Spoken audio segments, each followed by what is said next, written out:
We already have our vertex h and k. We have the 2 as x, and for y is -1. So let us go to the main objective of this problem is to graph. In graphing, it is essential to draw or make the table of ordered pairs. What are those table of ordered pairs?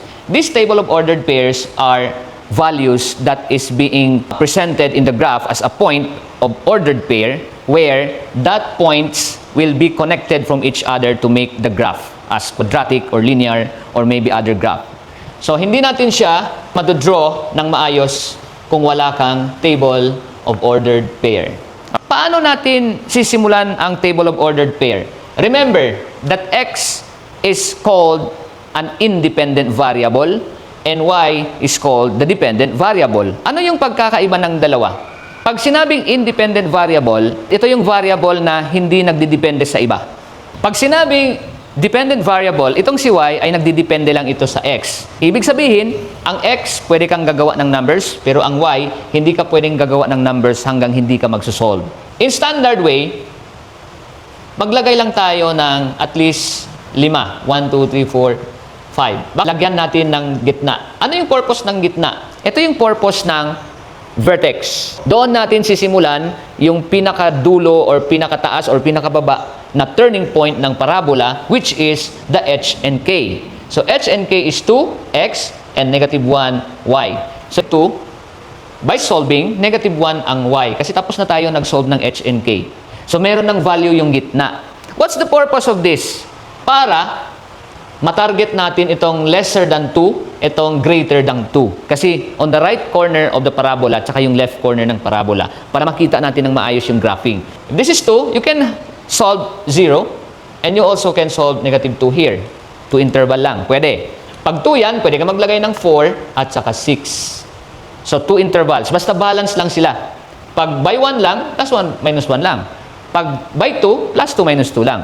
Let's rewrite that as y x squared minus 4x plus 3. If x is -2, what is the value of y?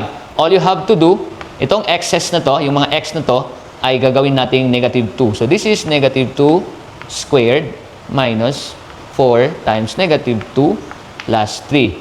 So kung nakikita nyo ng maayos that this came from the given. Let's solve it. -2 squared, this is squared, this is 4. This is negative and negative becomes plus. 4 times 2 becomes 8 plus 3. Final answer for y, we have 12 plus 3, 15. So if your x is -2, it corresponds 15. So -2 and 15. Okay, that's the first. Now, let's move. Pero same pa rin. Magkaiba na ng x. If x is 0, what is y? Substitute the value of x's into 0. So we have 0 squared minus 4 times 0, we have plus 3. So y is equivalent to 0 minus 0 plus 3. So y is equivalent to 3. So if x is 0, the value of y is 3. So 0, we have 3. This ordered pair here is considered also as y-intercept. But let's move forward. We have still remaining 4. So mag-if na lang tayo. If x is 4, then lahat ng x's na to ay gawing 4. We have 4 squared minus 4. The value of x is also 4 plus 3. So y? This one is 16 and this one is also 16 plus 3. Obviously that this 16 and 16 become 0. The remaining answer or remaining value is 3. So if we have 4 here, it corresponds 3. Yan. What do you observe?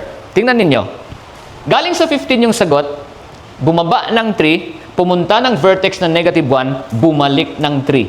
So parang nag-bounce. So you expect that this will be 15. Subukan natin kung 15 ba yan. Let's try. If x is 6, lahat ng x na yan ay magiging 6. So we have 6 squared minus 4 times 6 plus 3. So we have 6 squared is 36. What's the answer of this? It's 24 plus 3.